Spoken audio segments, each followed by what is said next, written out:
살아계시고 거룩하신 하나님 아버지, 감사와 영광을 돌립니다. 새해를 주시고 둘째 날 또 하나님 앞에 모여서 말씀을 듣고 기도하며 하나님을 경배하며 영광 돌립니다. 하나님 아버지, 시간 두세 사람이 모이는 곳에 함께한다는 말씀대로 함께하여 주셔서 주의 성령으로 감화감동하시며 다스리고 통치하여 주옵소서. 우리의 모든 마음을 어린아이 같이 낮게 하시고 순전하게 하셔서 하나님 말씀 받기에 합당한 복된 심령이 되게 하여 주시며, 들을 때에 믿음과 합하게 하시고 깨달음과 확신을 주며 또 지켜나갈 수 있는 은혜를 더하여 주시옵소서. 부족하고 못난 종에게 하나님 말씀 전할 수 있게 하여 주셔서 감사합니다. 감당할 수 있는 없는 은혜이며 또 종이 감당할 수가 없음을 압니다. 주님이 지혜를 주시고 입술을 지켜주시고 하나님 말씀 온전히 수정들음으로 증거되게 하셔서 하나님 아버지의 기쁨이며 영광이 되게 하시고 우리에게는 가장 복된 시간 되게 하여 주옵소서. 영광을 돌립니다. 예수님의 이름으로 기도합니다. 아멘.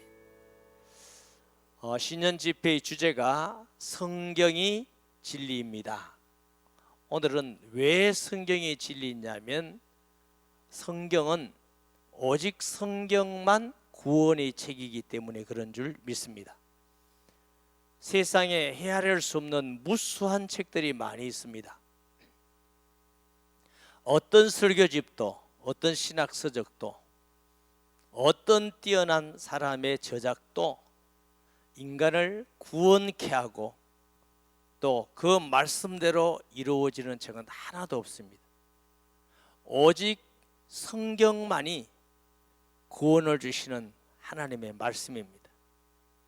그 구주를 우리는 그리스도라 그럽니다. 아멘. 그래서 성경은 그리스도를 증거하는 책이고, 그 성경을 통해서 그리스도를 믿게 하고 구원받게 하는 책인 줄 믿습니다. 오늘 본문에도 너희가 성경에서 영생을 얻는 줄 생각하고 성경을 연구하거니와 이 성경이 곧 내게 대하여 증언하는 것이니라. 예수님께서 친히 바리새인들에게 하신 말씀입니다. 유대인들은 예수님은 믿지 않았지만 성경을 통해서 영생을 얻는 줄은 알고 있었습니다. 그 성경에서 예수 그리스도를 전하는지는 알지 못하고 잘못된 지식과 믿음을 가지고 있었습니다. 그래서 예수님께서 그들에게 너희가 성경에서 영생을 얻는 줄 알고 옛날 성경에는 상고하거니와 바뀐 성경에는 연구하거니와 이 성경은 곧 내게 대하여 증거하는 것이니라. 물론 예수님 당시의 성경은 구약 성경을 말씀하는 줄 믿습니다. 구약 성경 모두가 예수님을 전하는 책일 뿐만 아니고 신약 성경 또한 예수 그리스도를 증거하는 책인 줄 믿습니다. 누가복음 24장 27절 이에 모세와, 모세라는 말은 모세 오경을 말합니다. 창세기, 출애굽기, 레위기, 민수기, 신명기, 모세 오경에서와 또 모든 선지자의 글로 시작하여 이사야부터 모든 선지자 끝나는 말라기까지 그 모든 선지서에서도 오실 그리스도를 증거한다고 말씀합니다. 시작하여 모든 성경의 선바, 또 율법도 있고 역사서도 있고 시편도 있고 지혜서도 있고 많이 있지만 그 모든 성경이 바로 예수님을 자세히 설명하는 것이라고 예수님이 친히 말씀하셨어요. 누가복음 24장 44절 보면 또 이르시되 내가 너희와 함께 있을 때에 너희에게 말한 바 곧 모세의 율법과 선지자의 글과 시편에 나를 가리켜 기록된 모든 것이 이루어져야 하리란 말이 이것이라 하시고, 예수님께서 부활하신 이후 제자들을 찾아오셔서 내가 함께 있을 때 이미 이 말씀을 전했지 않느냐. 그 모든 성경은 예수님을 전하는 것이라고 말씀하는 줄 믿습니다. 베드로전서 1장 23절 잘 아는 말씀이죠. 너희가 거듭난 것은 썩어질 씨로 된 것이 아니요 썩지 아니할 씨로 된 것이니 살아있고 항상 있는 하나님의 말씀으로 되었느니라. 저와 여러분이 구원받은 것도 하나님의 말씀을 듣고 믿음이 생겨서 예수님을 구주로 영접하고 거듭난 줄 믿습니다. 창세 이후로 주님 올 때까지 구원받은 모든 사람은 하나님의 말씀을 통하여 구원받지 않은 사람은 한 명도 없습니다. 모든 사람은 반드시 하나님의 말씀을 통해서 구원받고 거듭나는 것입니다. 그러므로 성경을 통하지 않고 구원받을 사람은 한 명도 없어요. 모든 사람은 반드시 성경 말씀을 통해서 구원에 이르게 되는 줄 믿습니다. 믿음이 생기는 것입니다. 성경 말씀 아니고는 가짜 믿음이 생겨요. 그걸 보고 거짓이라고 그럽니다. 그걸 보고 속았다는 것입니다. 오직 성경만 예수 그리스도를 증거하고 구원의 책인 줄 믿습니다. 성경에는 오실 그리스도를 끊임없이 증거합니다. 아담에게 약속하십니다. 창세기 3장 15절 잘 아는 말씀이죠. 내가 너로 여자와 원수가 되게 하고 내 후손도 여자의 후손과 원수가 되게 하리니 여자의 후손은 내 머리를 상하게 할 것이요 너는 그의 발꿈치를 상하게 할 것이니라 하시고, 아담과 하와가 범죄하자마자 하나님은 아담에게 약속하십니다. 여자의 후손을 보내어서 너를 구원할 것이고 그는 뱀의 머리를 짓밟을 것이요 사탄의 머리를 깨뜨린다고 그랬어요. 그 말씀대로 히브리서 2장 14절에 보면 마귀를 멸하셨다고 주님은 말씀하신 줄 믿습니다. 예수님께서 이미 오실 것을 약속하시고 아담을 통해서 약속하실 뿐만 아니고 믿음의 조상 아브라함에게 너희 씨로 말미암아 하고 약속하십니다. 창세기 22장 18절 말씀은 또 내 씨로 말미암아 천하 만민이 복을 받으리니 이는 내가 나의 말을 준행하였음이라 하셨다 하니라.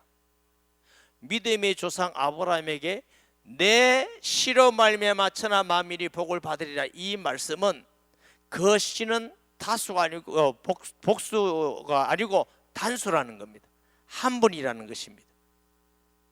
바울이 성령 충만해서 갈라디아서를 기록할 때에 조상 아브라함이 먼저 복음을 받았다고 말합니다.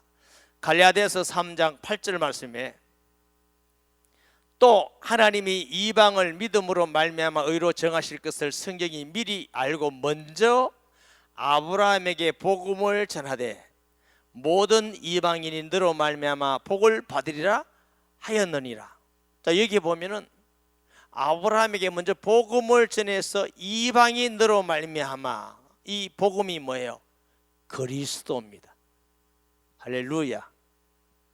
하나님께서 아브라함에게 먼저 복음을 보내주셔서 믿게 하셨다는 거예요.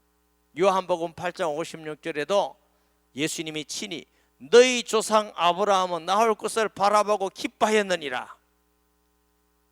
예수님 오기 전 역사적으로는 2000년 전의 사람입니다. 그러나 그 아브라함은 오실 그리스도의 복음을 받았고 그가 믿음을 통해서 의롭게 된 줄 믿습니다. 씨로 우리가 볼 때는 그 씨가 무엇일까? 아브라함에게는 아들이 한 사람이 아닙니다. 그러나 그 씨는 한 분이신 그리스도를 말씀하는 줄 믿으시기 바랍니다. 하나님께서는 모세를 통해서 약속하신 대로 끊임없이 그리스도 올 것을 증거하고 있습니다. 요한복음 5장 39절 다시 한번 보면서 46절 보세요. 너희가 성경에서 영생을 얻는 줄 알고 성경을 연구하거니와 이 성경은 곧 내게 대하여 증거하는 것이리라. 46절 말씀에 모세를 믿었더라면 또 나를 믿었으니 이는 그가 내게 대하여 기록하였음이니라. 자, 유대인들은 예수님께 모세의 율법을 지키지 않는다고 정죄합니다. 왜 안식일을 범하느냐?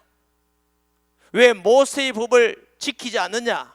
그런데 예수님께서는 너희가 모세를 알았더라면 나를 알고 믿었을 것이다. 모세가 나를 믿었다. 예수님 오실 그리스도를 믿은 모세가 성령 충만해서 모세 오경을 기록한 줄 믿으시기 바랍니다. 그래서 모세 오경을 볼 때도 거기는 율법이 있고 제사법이 있고 거기에는 또 절기가 있고 언뜻 보면 그런 이야기가 같이 보이지만 그 속에 오실 그리스도를 증거하는 것인 줄 믿습니다. 출애굽에서 광야 생활 동안 하나님께서 만나를 주었어요. 사람들은 배가 고파서 만나를 먹는 것 같지만 하나님의 뜻은 오실 그리스도를 보게 하기 위해서 만나를 주신 줄 믿습니다. 요한복음 6장 30절에서 33절 봅니다. 그들이 묻되 그러면 우리가 보고 당신을 믿도록 행하시는 표적이 무엇이니까? 하시는 일이 무엇이니까? 기록된 바 하늘에서 그들에게 떡을 주어 먹게 하였다 함과 같이 우리 조상들은 광야에서 만나를 먹었나이다. 예수께서 이르시되 내가 진실로 진실로 너희에게 이르노니 모세가 너희에게 하늘로부터 떡을 준 것이 아니라 내 아버지께서 너희에게 하늘로부터 참 떡을 주시나니 하나님의 떡은 하늘에서 내려 세상에 생명을 주는 것이니라. 성령 충만한 모세를 통해서 광야에서 하나님께서 만나를 주신 것은 육신으로 배부르게 하기만 목적이 있는 것이 아니라 오실 그리스도가 영원한 생명에 뜨인 것을 그들이 깨닫도록 말씀을 주신 것입니다. 그런데 유대인들은 그걸 못 깨달았어요. 당신이 하나님께서 보낸 메시아라면 증거, 표적을 보여주세요. 우리 조상 모세는 하늘에서 만나를 주는 표적을 우리에게 보여주는데 당신이 보여줄 표적은 무엇입니까? 이 물음에 대한 주님의 말씀입니다. 요한복음 6장 51절 말씀입니다. 나는 하늘에서 내려온 살아있는 떡이니 사람이 이 떡을 먹으면 영생하리라. 내가 줄 떡은 곧 세상의 생명을 위한 내 살이니라 하시니라. 할렐루야. 그 만나를 말씀하면서 예수님은 그 구약에 주는 만나가 육신의 떡만이 아니라 영생하도록 오시는 그리스도를 증거하는 것이다. 그 참떡이다. 내가 광야에 주는 그 만나가 아니라 나는 영원한 생명을 주는 참 생명의 떡이다. 예수님은 이렇게 말씀하고 있습니다. 이스라엘 민족 사람들이 광야에서 목이 말랐을 때에 하나님께서는 반석에서 생수를 먹게 하셨습니다. 성령 충만한 바울은 고린도서를 기록하면서 그 반석은 오실 그리스도라고 증거하고 있는 줄 믿습니다. 고린도전서 10장 1절에서 4절 말씀에 보면 형제들아 나는 너희가 알지 못하기를 원하지 아니하노니 우리 조상들이 다 구름 아래에 있고 바다 가운데로 지나며 모세에게서까지 다 구름과 바다에서 세례를 받고 다 같은 신령한 음식을 먹으며 다 같은 신령한 음료를 마셨으니 이는 그들을 따르는 신령한 반석으로부터 마셨으니 그 반석은 곧 누구요? 그리스도시라 그랬어요. 하나님께서 모세에게 생수를 주실 때 반석을 치라 그랬어요. 이 반석은 그리스도라고 말씀하고 있습니다. 반석을 통해서 지팡이를 통해 반석이 깨어질 때 생수가 나온 같이 예수 그리스도의 몸을 찢으시고 피 흘리심을 통해서 우리에게 영원한 생명이 된 줄 믿습니다. 요한복음 4장 9절에서 10절 말씀. 사마리아 여자가 이르되 당신은 유대인으로서 어찌하여 사마리아 여인 나에게 물을 달라 하나이까 하니 이는 유대인이 사마리아인과 상종하지 아니함일러라. 예수님께서 예루살렘으로 가시다가 사마리아에 들르셨습니다. 그게 우물가에 산 여인을 만났습니다. 그 여인을 향하여 물 좀 달라 이렇게 해서 말씀을 시작하는 것입니다. 사람들 볼 때는 물 좀 달라는 것 같지만 그 물을 통해서 영원한 생수 되심을 증거하는 말씀인 줄 믿습니다. 예수께서 대답하여 이르시되 너희가 만일 하나님의 선물과 또 내게 물 좀 달라는 이가 누구인 줄 알았더라면 너희가 그에게 구하였을 것이요 그가 생수를 내게 주었으리라. 자, 13절에서 14절 봅니다. 예수께서 대답하여 이르시되 이 물을 마시는 자마다 다시 목마르리니와 내가 주는 물을 마시는 자는 영원히 목마르지 아니하리니 내가 주는 물은 그 속에서 영생하도록 솟아나는 샘물이 되리라. 아멘. 예수님은 영원한 생수 되심을 증거하기 위해서 구약시대 때 광야에서 반석에서 생수가 나온 것은 육체의 목을 축이기 위한 것만 아니라 오실 그리스도를 통해서 영원한 생수를 마심으로 영생 얻는 것을 주시는 말씀이고 메시지인 줄 믿습니다. 광야 생활할 때 구약을 지나다가 반석에서 생수가 나왔구나, 그 사건이 아니라는 것입니다. 하나님께서 신령한 음식을 먹으며 그게 맞나요? 신령한 음료를 마셨으니 그게 생수에서 흘러나오는 생수인 줄 믿습니다. 반석에서 흘러나오는 생수인 줄 믿습니다. 그 생수는 단순한 육신의 목을 축이는 것이 아니라 영생을 얻는 생명수가 됨을 믿습니다. 또한 이사야 7장 14절에 선지자의 글에 함같이 이사야 그러므로 주께서 친히 징조를 너에게 주실 것이라. 보라 처녀가 잉타의 아들을 낳을 것이요 그 이름을 임마누엘이라 하리라. 그리스도께서 여자의 후손으로 처녀의 몸의 나심을 말씀하십니다. 다시 말하면 이사야도 오실 그리스도를 증거하는데 주 목적이 있는 줄 믿습니다. 이사야 9장 1절 2절 말씀에 전에 고통받던 자들에게는 흑암이 없어지리로다. 옛적에는 여호와께서 스불론 땅과 납달리 땅이 멸시를 당하게 하셨더니 후에는 해변길과 요단 저쪽 이방의 갈 길을 영화롭게 하셨느니라. 흑암에 행하던 백성이 끔핏들 보고 사망의 그리는 땅에 거주하던 자에게 빛이 비치는도다. 마태복음 4장 12절에서 16절 말씀에 보면 예수께서 요한이 잡혔음을 들으시고 갈릴리로 물러가셨다가 나사렛을 떠나 스불론과 납달리 지경 해변에 있는 가버나움에 가서 사시니 이는 선지자 이사야를 통하여 하신 말씀을 이루려 하심이라 일렀으되 스불론 땅과 납달리 땅과 여단강 저편 해변길과 이방의 갈릴리여. 흑암에 앉은 백성들이 큰 빛을 보았고 사망의 땀과 그늘에 자에게 빛이 비추도다 하였느니라. 언뜻 보면은 이사야가 그냥 예언한 같지만 오실 그리스도가 갈릴리와 스불론 땅 납달리 땅에 예수님이 복음 전할 것을 말씀하고 예언한 말씀인 줄 믿습니다. 모든 성경은 발걸음마다 모든 사건과 모든 지역과 모든 사람, 언뜻 보면은 어떤 사람이 나오는 것 같고 어떤 지역에 가는 것, 어떤 사건이 일어난 것 같지만 그 하나하나 모든 것이 그리스도를 전적으로 전하는 말씀이 성경의 말씀입니다. 할렐루야. 얼마나 모든 성경이 집중하면서 예수 그리스도를 전하는 걸 우리가 보게 됩니다. 이사야 6장 6절 7절 말씀 봅니다. 그때에 그 서랍 중에 하나가 부젓가락으로 제단에서 집은 바 핀수토를 손에 가지고 내게로 날아와서 그것을 내 입에 대며 이르되 보라 이것이 내 입에 닿았으니 내 악이 자였고 내 죄가 사여졌느니라. 제가 좀 잘못 읽는 것 같아요. 자, 또한 예수 그리스도는 다윗의 후손으로 오겠다고 약속이 되어 있습니다.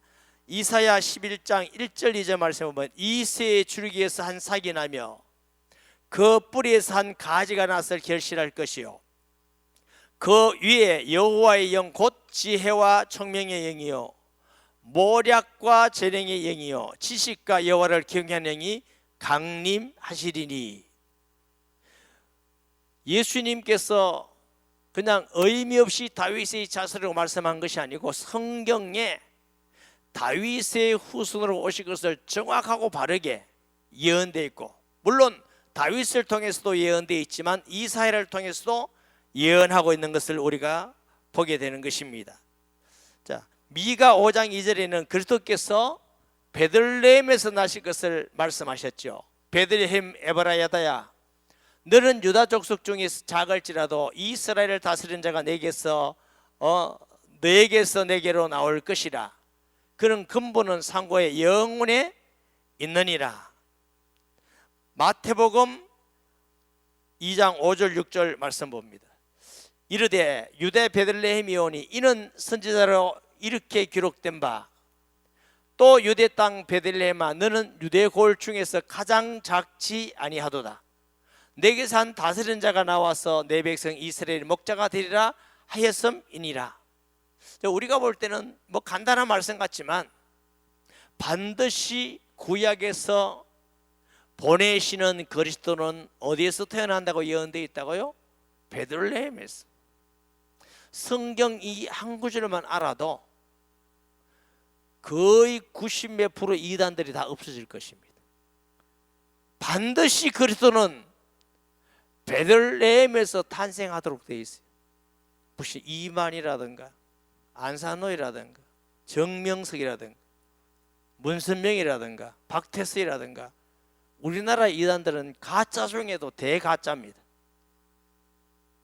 모르죠? 우리나라 동네 이름을 또 베들레헴이라고 만들어놓고 거기서 태어났다고 하는지 모르죠. 그러나 절대로 있을 수 없는 일입니다. 반드시 우리를 구원할 구주는 베들레헴에서 태어나도록 예언되어 있고, 예수 그리스도는 베들레헴에서 탄생하신 줄 믿습니다.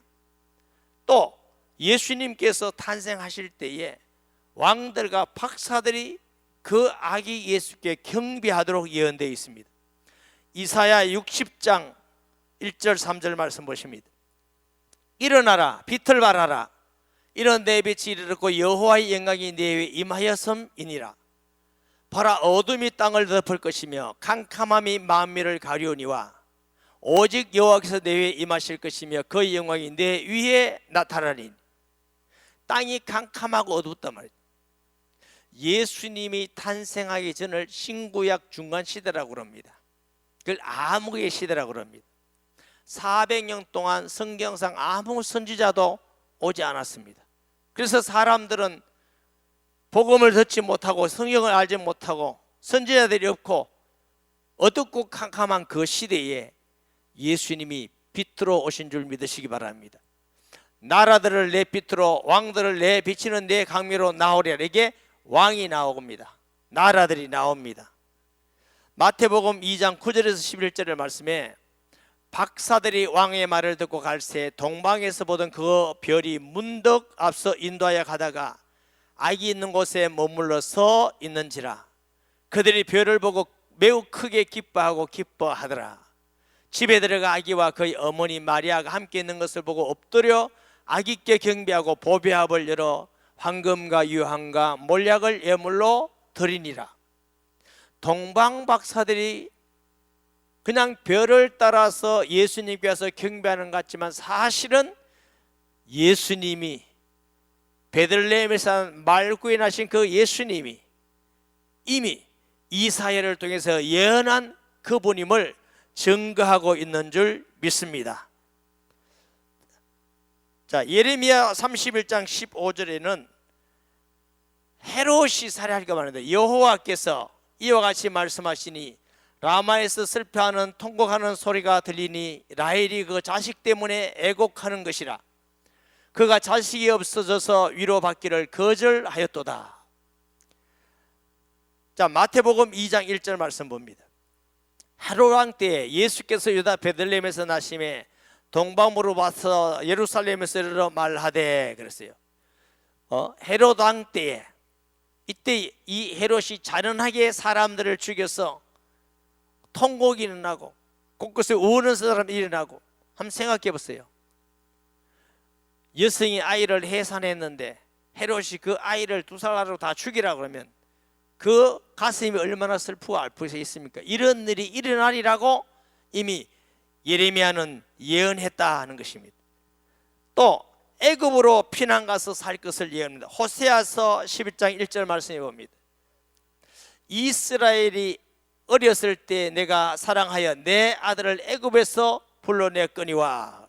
마태복음 2장 15절 말씀에 헤롯이 죽기까지 거기 있었으니 이는 주께서 선지자를 통하여 말씀하신 바 애굽으로부터 내 아들을 불렀다 함을 이루려 하심이라. 예수님께서 탄생하신 거, 예수님께서 피난 가신 거, 나사렛에서 사신 거, 살아나신 거, 예수님이 행하신 거, 표적과 기술을 나타내신 거, 말씀한 모든 것입니다. 고난을 받으시는 거, 죽으시는 거, 또한 부활하시는 거 다 예수님을 증거하고 예언된 말씀인 줄 믿습니다. 스가랴 9장에는 9장 9절에는 예수님이 나귀를 타신다. 시온을 따라 크게 기뻐할지어다. 예루살렘을 따라 즐거이 부를지어다. 보라, 내 왕이 내게 임하시나니 그는 공의로우시며 구원을 베푸시며 겸손하여서 나귀를 타시나니 나귀의 작은 것 곧 나귀 새끼니라. 마가복음 10장 16절 말씀에 그 어린 아이들을 안고 그 위에 안수하시고 축복하시니. 그랬어요? 이것도 제가 잘못 생각해요. 나귀를 타시고 호산나 하리로다 하고 나귀 새끼를 타고 예루살렘을 입성할 때 주님의 모습입니다. 그것이 나귀 새끼를 탔는데 겸손하게 나귀 새끼를 탄 게 예수님께서 그냥 하신 것이 아니라 예수님이 스가랴 9장 9장에 있는 예언의 말씀을 다 이루신 줄 믿습니다. 예수님이 고난 받는 것도 예언되어 있습니다. 우리가 너무 잘 아는 말씀이죠. 이사야 53장 1절에서 9절에 보면은 우리가 전한 것을 누가 믿었느냐? 여호와의 팔이 네게 나타났느냐? 그는 주 앞에서 자라나기를 연한 순 같고 마른 땅에서 나온 뿌리 같아서 고운 모양도 없고 풍채도 없은적 우리가 보기에 흠모할 만한 아름다운 것이 없도다. 그는 멸시를 받아 사람들에게 버림을 받았으며 강구를 많이 겪었으며 질고를 아는 자라 마치 사람들이 그에게서 얼굴을 가리는 것 같이 멸시를 당하였고 우리도 그를 귀히 여기지 아니하였도다. 그는 실로 우리의 질고를 지고 우리의 슬픔을 당하였거늘 우리는 생각하기를 그가 징벌을 받아 하나님께 맞으며 고난을 당한다 하였노라. 그가 찔림은 우리의 허물 때문이요 그가 상함은 우리의 죄악 때문이라. 그가 징계를 받음으로 우리는 평화를 누리고 그가 채찍에 맞음으로 우리가 나음을 받았도다. 우리는 다 양 같아서 그릇 행하여 각기 제 길로 갔거늘 여호와께서는 우리 모두의 죄악을 그에게 담당시키셨도다. 그가 곤욕을 당하여 괴로울 때에도 그 입을 열지 아니하였으며 마치 도수장으로 끌려가는 어린 양과 틀 깎는 자 앞에 잠잠한 양같이 그의 입을 열지 아니하였도다. 그는 곤욕과 신물을 당하고 끌려갔으나 그 세대 중에 누가 생각하기를 그가 살아있는 자들의 땅에서 끊어짐은 마땅히 형벌받은 내 백성의 허물 때문이라 하였으리요. 그는 강포를 행하지 아니하였고 그 입에 거짓이 없었으나 그의 무덤이 악인들과 함께 있었으며 그가 죽은 후에 부자와 함께 있었도다. 마태복음 27장 57절 6절 60절입니다. 저물었을 때 아리마대 부자 요셉이라는 사람이 왔으니 그도 예수의 제자라. 빌라도에게 가서 예수의 시체를 달라 하니 이에 빌라도가 내주라 명하였거늘 요셉이 시체를 가다 깨끗한 세마포로 사서 바위 속에 판 자기 새 무덤에 넣어두고 큰 돌로 굴려 무덤 문에 넣고 가니라. 죄인인데 사람들 볼 때는 저주를 받은 사람이고 사람들 볼 때는 고난을 받고 침뱉음을 받고 버리짐을 당한 것 같지만 그 무덤이 부자의 무덤과 같았더라 하는 말씀대로 아리마대 요셉이 부자라. 아무도 장례하지 않은 그 무덤에 예수님이 장례함을 통해서 하나님의 일에 쓰임 받은 줄 믿습니다. 당시 부자들이 얼마나 많겠습니까? 부자들은 새 무덤을 준비했어. 왜 그러냐면 이스라엘의 무덤은 이게 굴이에요. 그리고 보면은 스케스기라서 사람들이 우리나라 같이 막 건조하고 스키에 막 이렇게 섞지 않습니다. 굴에 넣고 봉하고 돌을 굴러 넣습니다. 굴러 넣으면 짐승들이 들어가지 않도록.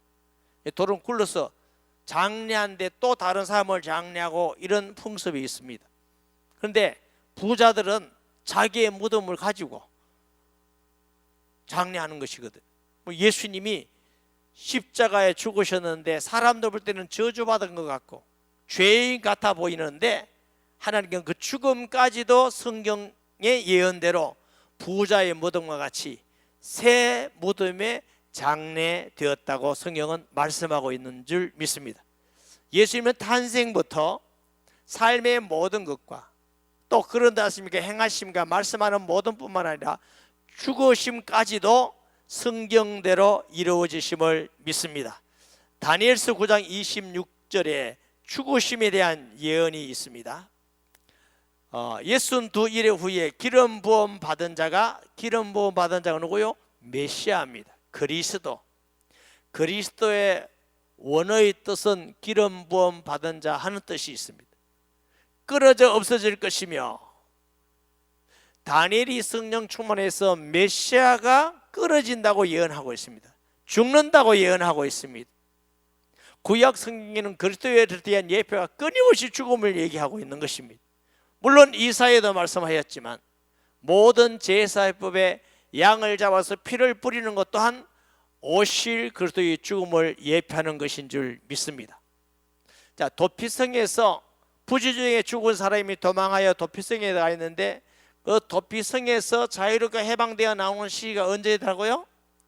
그해 대제사장이 죽으면 그 사람들은 그 죄에서 해방돼서 다 도피성에서 나와도 괜찮습니다.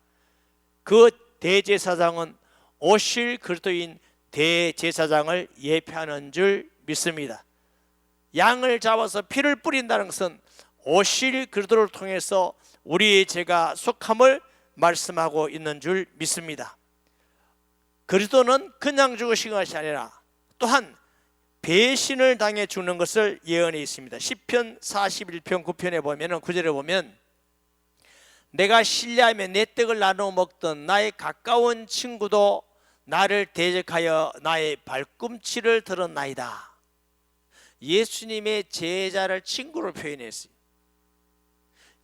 가까이 있는 친구가 그리스도를 배반할 것이다. 요한복음 13장 18절 말씀에 내가 너희 모두를 가리켜 말하는 것이 아니리라. 나는 내가 택한 자들이 누구인지를 알미라. 그러나 내 떡을 먹는 자가 내게 발꿈치를 들었다는 성경을 응하게 하려 것이니라. 가룟 유다가 그냥 많은 사람들 중에 왜 가룟 유다였느냐? 예수님의 제자 중 한 명인 가룟 유다가 예수님의 떡을 먹던 자가 배반하리라고 예언되어 있습니다. 그 예언대로 예수님은 배반당하시고 또 은30에 팔려갈 것도 예언되어 있습니다. 스가랴 11장 12절 13절 말씀에 내가 그들에게 이르되 너희가 좋게 여기거든 내 품삯을 내게 주고 그렇지 아니하거든 그만두라. 그들이 곧 은30개를 따라서 내 품삯으로 삼은지라 하는 말씀대로요. 13절 여호와께서 내게 이르시되 그들이 나를 헤아린 바 그 삭을 토기장에게 던지라 하기로 내가 곧 그 은30을 여호와의 전에 토기장에게 던지고. 마태복음 27장 3절에 10절을 봅니다. 그때 예수를 판 유다가 그의 정대임을 보고 스스로 뉘우쳐 그 은30을 대제사장과 장로들에게 도로 갖다 주며 이르되 내가 무죄한 피를 팔고 죄를 범하였도다 하니 그들이 이르되 그것이 우리에게 무슨 상관이냐 내가 당하라 하거늘 유다가 은을 성소에 던져 넣고 물러가 스스로 목매어 죽은지라. 대제사장들이 그 은을 거두며 이르되 이것은 핏값이라 성전고에 넣을 둠이 옳지 않다 하고 의논한 후에 이것을 토기장에 밭을 사서 나그네의 묘지를 삼았으니 그러므로 오늘날까지 그 밭을 피바치라 일컬음이니라. 이에 선지자 예레미야를 통하여 하신 말씀이 이루어졌으니 일렀으되 그들이 그 가격 매겨진 자 곧 이스라엘 자손 중에서 가격 매긴 자의 가격 곧 은 30을 가지고 토기장의 밭값을 주었으니 이는 주께서 내게 명하신 바와 같으니라 하였더라. 예수님이 팔려가실 때에 은 30에 팔려간다고도 예언되어 있고, 토기 판 사람이 죽어서 토기장의 밭을 샀다는 것도 예언되어 있고, 가룟 유다가 판 것과 은 30을 준 것과 가룟 유다가 죽어서 그 핏값으로 제사장들이 토기장의 밭을 산 것까지도 예수님은 하나님 아들 그리스도임을 성경이 증거하는 줄 믿습니다.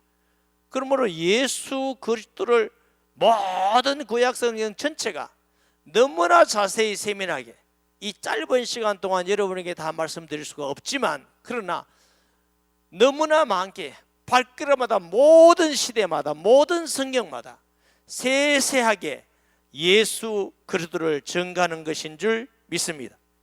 그리스도는 고난받고 침뱉음을 당하고 또 수족이 찔린다고 예언되어 있습니다. 이사야 50장 6절 말씀, 나를 때리는 자들에게는 내 등을 맡기며 나의 수염을 뽑는 자들에게 나의 뺨을 맡기며 모욕과 침뱉음을 당하여도 내 얼굴을 가리지 아니하였느니라. 자, 마태복음 26장 67절 말씀입니다. 이에 예수의 얼굴에 침뱉으며 주먹으로 치고 어떤 사람은 손바닥으로 때리며, 시편 22편 16절에 보면 개들이 나를 에워쌌으며 약한 무리가 나를 둘러 내 수족을 찔렀나이다. 그러니까 구약 성경에 이사야나 시편이나 모세의 글이나 예수님 말씀과 같이 곧 나를 증거하는 것이니라. 예수님이 침뱉음을 당하시고 손과 발이 찔림을 받으시고 또 가시 면류관을 쓰시고 고난 받으시고 조롱받은 모든 것도 우리에게 이분이 하나님이 보내는 그리스도를 증거하기 위한 하나님의 뜻임을 믿습니다. 왜 그렇게 하나님은 세밀히 하시느냐?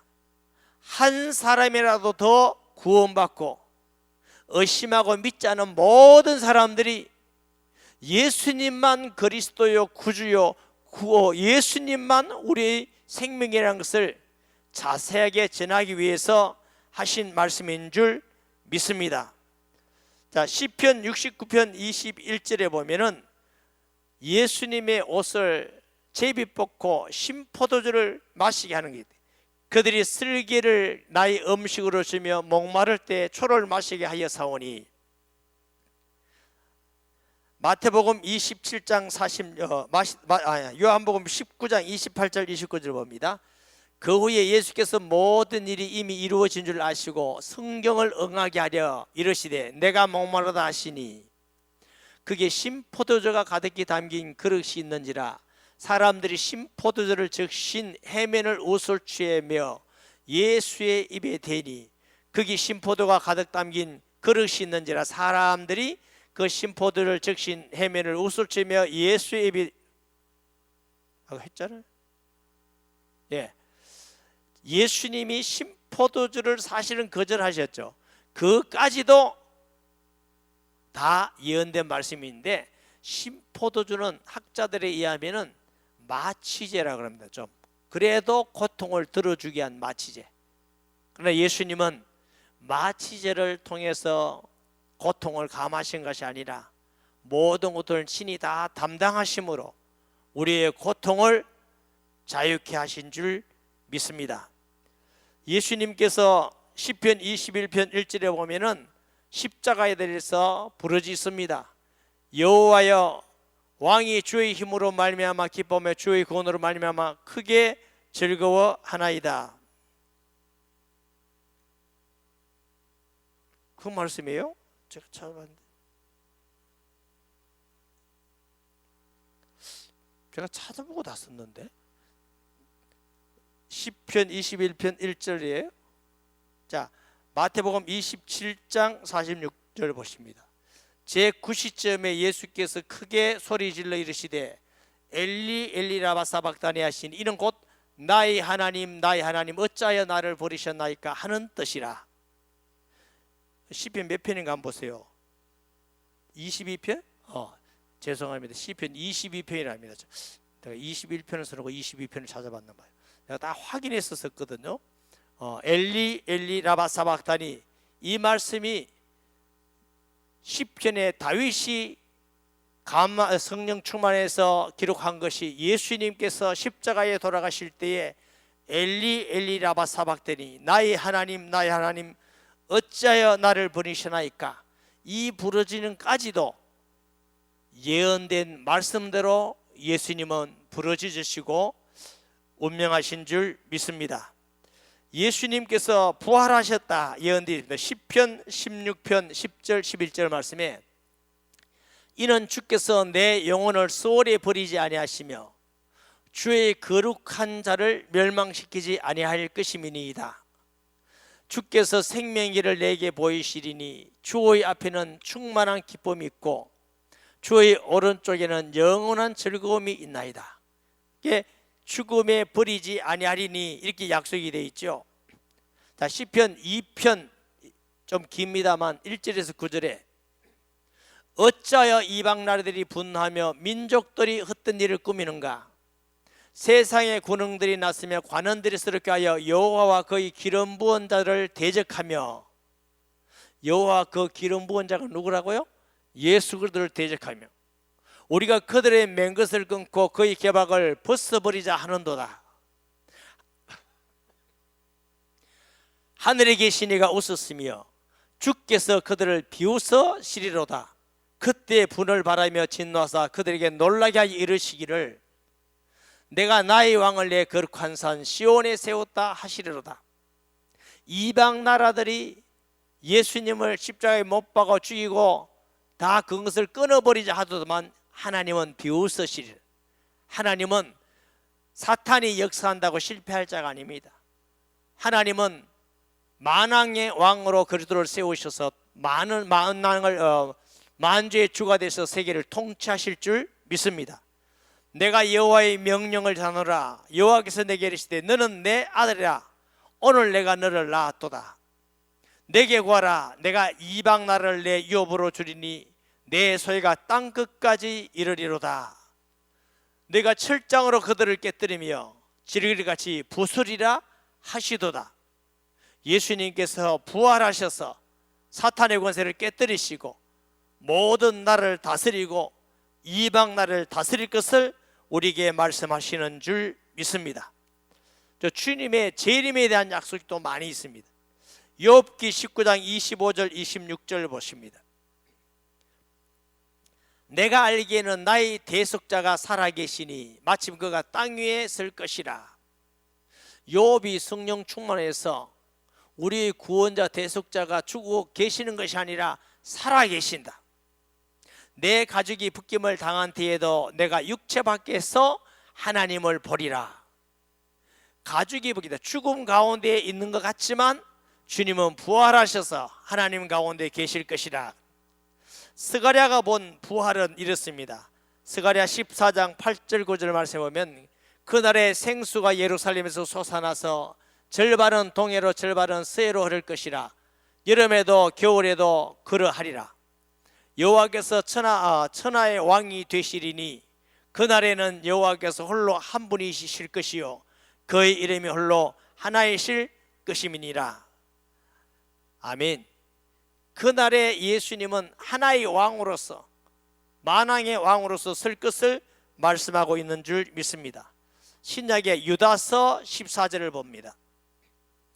아담의 칠대손 에녹이 이 사람들에게 대하여도 예언하여 이르되 보라 주께서 그 수만의 거룩한 자와 함께 임하셨나니.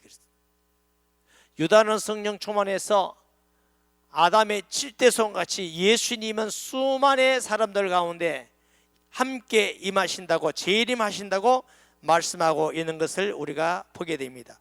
요한계시록 16장 15절 말씀에 보라 내가 도적같이 오리니 누구든지 깨어있어 자기 옷을 지켜 벌거벗고 다니지 아니하며 자기의 부끄러움을 보이지 않은 자는 복이 있도다. 예수님께서 다시 재림하신다, 다시 오신다, 이 약속이 되어 있습니다. 계시록 22장 12절 16절을 보면 보라 내가 속히 오리니 내가 줄 상이 내게 있어 각 사람에게 그가 행한 대로 갚아주리라. 성경에는 예수님의 오실 탄생과 자라나심과 삶과 행하심과 고난과 죽음과 부활과 재림까지도 성경에 그대로 예수님을 증거하는 말씀이 있는 줄 믿습니다. 보세요. 요한계시록 22장 17절 19절 말씀 봅니다. 성령과 신부가 말씀하기를 오라 하시는도다. 듣는 자도 오라 할 것이요 목마른 자도 오라 할 것이요 또 원하는 자는 값없이 생명수를 받으라 하시더라. 내가 이 두루마리의 예언의 말씀을 듣는 모든 사람에게 증언하노니 만일 누구든지 이것들 외에 더하면 하나님이 이 두루마리에 기록된 재앙들을 그에게 더할 것이요 만일 누구든지 이 두루마리의 예언의 말씀에서 제하여 버리면 하나님이 두루마리에 기록된 생명나무와 및 거룩한 성의 참냠을 제하여 버리시리라. 우리가 하나님의 말씀을 믿는데 하나님의 말씀을 더하지도 말고 빼지도 말아야 됩니다. 빼면은 생명책에서 빼버리겠다. 더하면 생명책에도 더하시겠다. 벌을 더 재앙을 더하시겠다. 사랑하는 여러분, 우리 신앙은 하나님의 말씀대로 믿는 것이 바른 신앙이고 건강한 신앙인 줄 믿습니다. 내 생각을 덧붙여서 시대적인 생각을 덧붙여서 다른 사람의 말을 덧붙여서 빼고 더하면 안 돼요. 특별히 말씀 전하는 사람은 하나님의 말씀을 있는 그대로 전해야 되는 것입니다. 그것이 하나님이 기뻐하고 원하는 일인 줄 믿습니다. 요한계시록 22장 20절 말씀에 이것들을 정언하시가 이르시되 내가 진실로 속히 오리라 하시거늘 아멘 주 예수여 오시옵소서. 사랑하는 여러분, 신구약 모든 성경은 예수님을 증거하는 것입니다.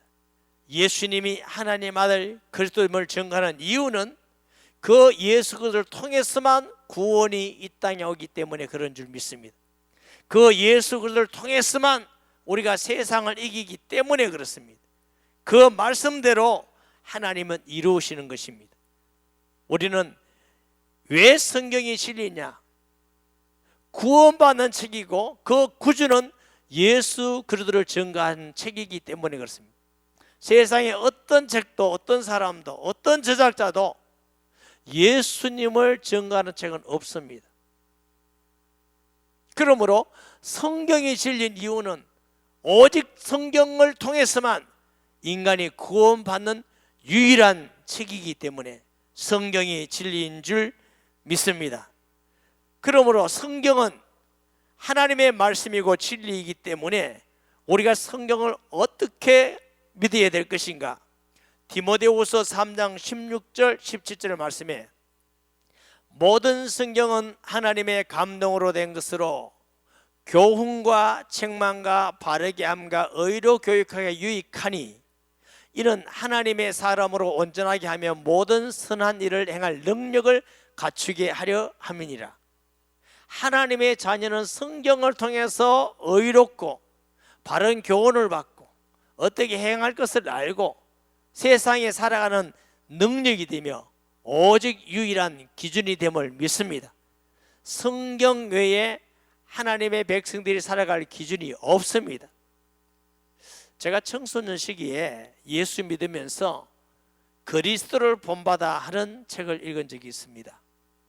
토마스 컴퍼스라는 사람이 쳤는데 혹시 여러분 그리스도를 본받아 하는 책을 본 적이 있으십니까? 한번 손 들어보세요. 네, 아주 고전입니다. 요즘은 고전들을 잘 보지 않는 시대인데 정말로 여러분에게 권합니다. 제 청소년 시기는 좀 신앙이 어릴 때잖아요. 그 책을 읽으면서 저는 제가 믿음이 약하고 어렸으니까 성경보다 더 은혜스러운 거 있죠. 성경보다 이게 성경보다 더 은혜스럽구나. 이렇게 훌륭한 말씀도 있구나. 제가 믿음이 어리고 약할 때 나중에 보니까 근 한낱 경건한 하나님의 백성이 쓴 책일 뿐이고 오직 성경만이 생명의 말씀이고 우리의 구원의 말씀이 된 것을 고백하게 된 줄 믿습니다. 골로새서 2장 8절에 보면 누가 철학과 헛된 속임수로 너희를 사로잡을까 주의하라. 이것은 사람의 전통과 세상의 초동학문을 따름이요 그리스도를 따름이 아니니라. 자, 어제 왜 성경이 진리입니다 말씀을 전하게 되었다고 그랬죠? 시대가 혼란스럽습니다. 많은 훌륭한 지도자들도 많지만 잘못된 지도자들도 많고 목사님이다 신학자라는 사람이 많아서 너무나 많은 그리스도인들이 혼란스럽고 분별하지 못하고 갈방향을 찾지 못하는 이런 시대에 살고 있습니다. 옛날 어른들이 뭐라고 그랬죠? 홍수에 마실 물이 없다 그랬어요. 물은 너무 많은데 너무 황토물이고 먹지 못하고 오염된 물이기 때문에 마실 물이 없다는 겁니다. 요즘 시대에는 유튜브만 들어가도 설교가 너무 홍수같이 많아요. 텔레비에도 홍수같이 많아요. 목사님들도 많아요. 그분들이 다 잘못됐다는 뜻 아닙니다. 너무나 훌륭하고 복음만 전하는 훌륭한 목사님들도 많지만 그 중에는 그렇지 않은 목사님도 가끔 있다는 것입니다. 또 세상이 너무너무 혼란스러워요. 세계 2차 대전 후 사람들이 너무너무 많이 죽었어요. 너무 비참해서 수없는 사람이 죽어 있는 모습을 봤어요. 니체라는 사람이 있습니다. 그 아버지가 목사님이셨어요. 목사님인데 이 사람은 예수님을 안 믿었나 봐요. 너무 비참한 죽어 있는 모습, 비참한 상태를 보면서 하나님이 계시면 이럴 택이 없다. 하나님은 안 계신 거다. 하나님은 죽었다. 이게 영향을 받아서 소위 사신신학이라고 나왔습니다. 세상의 생각들과 잘못된 생각들이 교회에 자꾸 이렇게 물이 들어오기도 합니다. 세상의 물이 교회를 자꾸 들어온다고요. 우리도 모르는 사이에 문화라는 이름으로, 사상이라는 이름으로, 시대라는 이름으로, 인격이라는 이름으로, 지식이라는 이름으로, 과학이라는 이름으로 여러 가지 이름을 가지고 교회 잘못된 교훈, 세상적인 교훈이 자꾸 들어오고 있는 이 시대에 그리스도인이 무엇을 기준으로 믿고 살아야 될 것인가? 오직 성경 말씀만이 진리이고 성경 말씀만이 우리 삶의 기준이고 성경 말씀만이 우리가 따라가야 될 지표가 되는 줄 믿습니다. 골로새서 2장 16절 19절 말씀 봅니다. 그러므로 먹고 마시는 것과 절기나 초하루나 안식일을 이유로 누구든지 너희를 비판하지 못하게 하라. 이것들은 장래일의 그림자이나 몸은 그리스도의 것이니라. 아무도 꿈이 된 겸손과 천사 숭배를 이유로 너희를 정죄하지 못하게 하라. 그가 그 본 것에 의지하여 그 육신의 생각을 따라 헛되이 과장하고 머리를 붙들지 아니하는지라. 온몸이 머리로 말미암아 마디와 힘줄로 공급함을 받고 연합하여 하나님이 자라게 하심으로 자라느니라. 자, 세상이 뭐 천사 숭배다, 신비하다, 기적이다, 신령하다 그러면서 막 넘어지고 자빠지고 뭐 영적 세계에 들어갔다 오만 얘기를 다 합니다. 속지 마세요. 성경 말씀한 기준입니다. 성경이 그랬으면 그런 겁니다. 성경이 아니라면 아닙니다. 세상의 어떤 초등학문도 구약시대의 안식일은 그리스도 오는 예표입니다. 성전은 그리스도 오는 예표입니다. 지금은 우리가 안식일을 지키는 게 아니고 주일을 지키는 겁니다. 까지도 편론하지 말라, 싸우지 말라. 예수 그리스도께 우리가 머리 대신 예수님께 붙어 있어야만 우리가 생명을 얻고 승리하는 줄 믿습니다. 안식일에 붙어 있으면 안 돼요. 사람에게 붙어 있으면 안 돼요. 관습인 어떤 데 붙어 있으면 안 돼요. 우리의 머리는 오직 예수 그리스도이십니다. 골로새서 2장 20절 23절을 보면 너희가 세상의 초동학문에서 그리스도와 함께 죽었거든 어찌하여 세상에 사는 것 같이 규례에 순종하느냐. 곧 붙잡지도 말고 맛보지도 말고 만지도 말라 하는 것이니 모든 것은 한때 쓰이고 없어지리라. 사람의 명령과 가르침을 따르느냐. 이런 것들은 자의적 숭배와 겸손과 몸을 괴롭게 하는 데 지혜 있는 모양이나 오직 육체에 따르는 것을 금하는 데는 조금도 유익이 없느니라.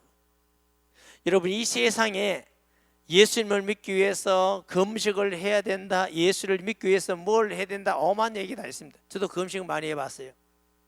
필요합니다. 그러나 금식이 기준이 되는 건 아닙니다. 여러분, 세상에 어떤 것도 기준이 되는 게 아닙니다. 오직 주의 말씀과 예수 그리스도만이 신앙의 기준입니다. 예수님을 우리가 바르게 알고 건강하게 믿어야 됩니다. 아멘.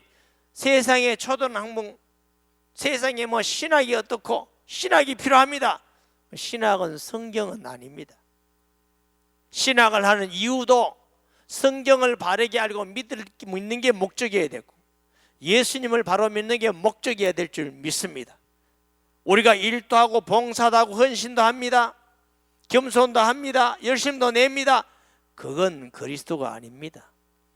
은혜 충만해서 주를 위해서 열심히 내기도 할 수 있습니다. 낮아지고 겸손할 수 있습니다. 헌신하고 봉사할 수도 있습니다. 가끔 말씀드리지만 열심과 봉사가 중요하지만 내가 이만큼 열심히 했으니까, 이만큼 겸손하니까, 이만큼 헌신하니까 하나님이 내게 함께 하시고 은혜를 주실 것이다. 그건 틀린 신앙입니다. 하나님이 우리와 함께하는 유일한 길은 예수 그리스도입니다. 그 예수 그리스도를 통해서 은혜를 받고 감기되고 기쁘기 때문에 열심을 내서 일하는 것이고 주께 헌신하는 것이고 주를 위해서 우리가 힘을 다하여 노력하는 것이지, 그 노력 때문에 하나님이 함께하는 게 아닙니다. 우리가 붙들 것은 세상에 어떤 것도 아닙니다. 예수 그리스도를 붙들고 믿어야 될 줄 믿습니다. 자, 이사야서 40장 7절 8절 말씀 봅니다. 풀은 마르고 꽃은 시드면 여호와의 기운이 그 위에 불미라. 이 백성은 실로 풀이로다. 풀은 마르고 꽃은 시드나 우리 하나님의 말씀은 영원히 서리라 하라.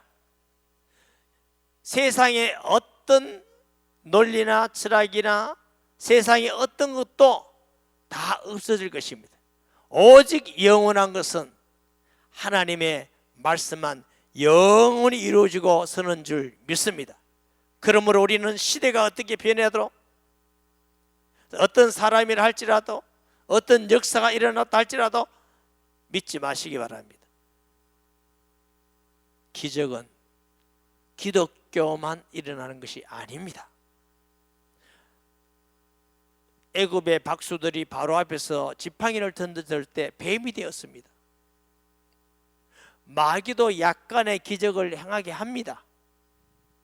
그거 보고 하나님의 역사다 이렇게 따라가면 안 돼요. 하나님의 역사의 기적이 표적이 있습니다. 반드시 하나님께 영광이 되어야 됩니다. 자기를 높이는 것은 하나님이 주시는 기적이 아닙니다. 반드시 복음이 증거되는 것과 관계를 갖고 있습니다. 구원과 관계를 갖고 있는 줄 믿습니다. 교회에 덕을 끼치는 것과 관계가 있습니다. 남을 해치지 않은 것과 관계가 있습니다. 선한 열매가 가득한 것과 관계가 있습니다. 왜냐하면 하나님은 거룩하고 선이시기 때문에 그런 줄 믿습니다. 많은 사람들이 능력과 기적과 표적을 나타내면서 자기 이름을 높여요. 자기 이름, 자기의 목적이 있어요. 자기를 자랑해요. 남을 무시해요. 남을 업신여겨요. 비판해요. 그건 아닙니다, 여러분. 하나님은 그런 분이 아니십니다. 혹시 우리를 통해서 기적과 능력과 표적이 나타나면 더 겸손해지는 것이 하나님이 쓰는 사람의 특징입니다. 할렐루야. 더 희생하고 헌신하는 것이 하나님이 쓰는 사람의 특징입니다. 더 하나님 앞에 영광을 위하여서 주를 바라보고 나아가는 것이 하나님이 쓰는 사람의 특징인 줄 믿으시기 바랍니다. 모세가 언제 자기를 나타냈으며, 바울이 언제 자기를 나타냈으며, 다윗과 사무엘이 언제 자기를 나타냈습니까? 한 사람도 그런 것이 아닙니다. 모세는 늘 말해요. 여호와의 말씀과 같았다 그랬어요. 나의 나된 것은 하나님의 은혜라고 바울은 고백합니다. 사랑하는 성도 여러분, 하나님의 말씀을 통해서 예수 그리스도를 바르게 알고 믿는 성도 되시기 바랍니다. 시대가 혼란합니다. 성경 말씀만 그리스도를 증거하고 성경 말씀이 구원의 책이기 때문에 오직 성경 말씀만 진리의 말씀인 줄 믿습니다. 오늘의 모든 성도들은 세상에 어떤 유명한 사람이다, 목사님, 그러면 목사님만 믿으란 말입니까? 아니요. 저만 믿으라는 것이 아니고 성경 말씀만 믿으라 그 말씀입니다. 세상에 아무리 유명하고 훌륭하고 그렇다 할지라도 그 사람의 말씀이 기준이 되는 게 아니라고요. 오직 성경 말씀만이 우리의 믿음의 기본이 되고 기초가 되고 믿을 만한 말씀인 줄 믿습니다. 꼭 한 가지 믿으셔야 돼요. 성경만 진리가 되십니다. 성경만 구원의 책이고 성경만이 예수 그리스도를 증거하는 책인 줄 믿으시기 바랍니다. 할렐루야. 네, 예물 드린 분이 있어서 제가 기도하고 통성기도하고 자유롭게 마칩니다. 하나님 사랑합니다. 새해 주님과 함께 해주시니 주옵소서. 낮은 자의 마음으로 더욱 주님 앞에 살기를 원합니다. 통차에 다스려 주시옵소서. 네, 성탄절 예물 드립니다. 하나님, 2021년 우리의 새해를 주셨습니다. 새해 첫째 날, 둘째 날, 셋째 날 신년 집회로 성경이 진리입니다 하는 말씀으로 우리가 은혜 받고 말씀을 듣는 중에 있습니다. 사랑하는 우리 모든 성도들이 성경만이 하나님의 말씀이요 성경만이 그리스도를 전하는 구원의 말씀이며 성경은 말씀대로 이루어지는 하나님의 말씀을 믿고 어떤 가운데 흔들림이 없게 하여 주시고 주님이 우리 다스려 주시고 통치해 주시고 주님 어느 날까지 성경 진리의 말씀을 믿고 지켜나가며 인도받기를 원합니다. 더하지도 말고 빼지도 말고 오직 성경 그대로 믿는 신앙으로 주님 어느 날까지 승리케 하여 주옵소서. 드린 예물을 받으시며 하나님께서 갑절에 은혜를 주시고 말씀 듣고 읽고 묵상할 때마다 깨달음과 믿음을 주시며 지켜나갈 수 있는 영적 힘도 더하여 주시옵소서. 예수님의 이름으로 기도합니다. 아멘. 우리 말씀 기억하며